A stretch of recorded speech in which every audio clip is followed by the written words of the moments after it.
when it comes to functional training, there's no such thing as one muscle group. There's no back and bi type exercise routine. There's no quads and hamstrings type exercise routine. What you're thinking about is how the whole body is moving and what muscle groups are being utilized to stabilize those muscles.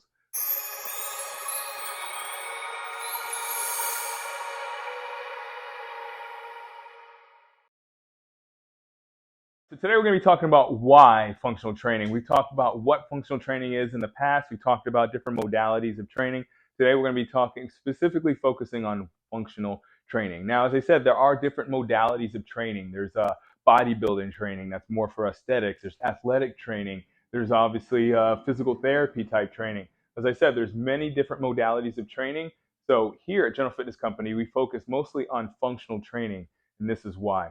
You see, functional training differs from athletic training or, as I said, bodybuilder type training because these types of training methods, even physical therapy, are more focused on individual muscle groups. Say, for instance, if you're doing something like bodybuilder type training, when you're trying to strengthen your biceps or at least get your biceps to grow, what you're going to be doing is likely a standing bicep curl. Now, when you're just doing that, whether it's functional training or, as I said, bodybuilder type training, you're going to be thinking about your biceps, right? Because that's what the muscle group is. However, when we're looking at it from a strictly functional training perspective, what it's going to be more of, instead of just your biceps working, you're going to be also focusing on stabilizing through your lower back, in your core, as well as your hamstrings, and even your ankles and feet.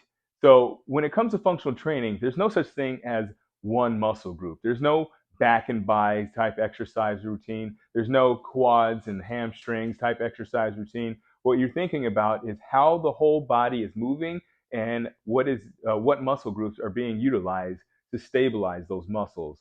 So when you're doing a bicep curl, as I said, a standing bicep curl, you're going to be thinking about your glutes and your hamstrings. You want to engage those, and to get stronger in those bicep curls, you're going to actually not only strengthen those biceps, but you're also going to try to strengthen your glutes, your hamstrings, and even your core. Now, I won a world championship back in 2012 for powerlifting, and I found that that was the most beneficial way to train myself to get stronger for that bicep curl that I won. Now, I was doing it a completely different way. I was doing it more like a bodybuilder where I was trying to train only my biceps and trying to train only my triceps. And I actually ended up getting injured because of the fact that the rest of my body, as I was talking about before, was not stabilizing those muscle groups that I was trying to grow and strengthen. So that's why you want to focus on training your whole body. That's why you want to focus on training like a functional trainer, like myself. Now, as I said before, there's other modalities, including physical therapy, that do have their place. They actually, I do not want to down talk. I don't want to say anything bad about those types of training because those are definitely have their place.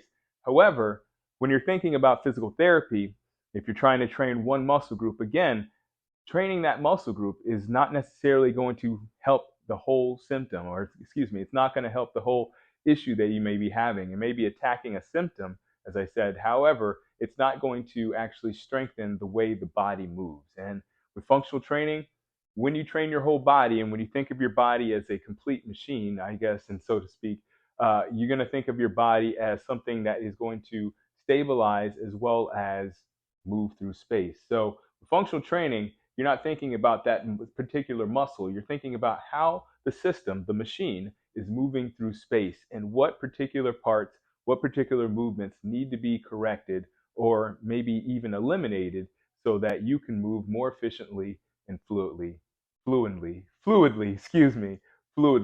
through space.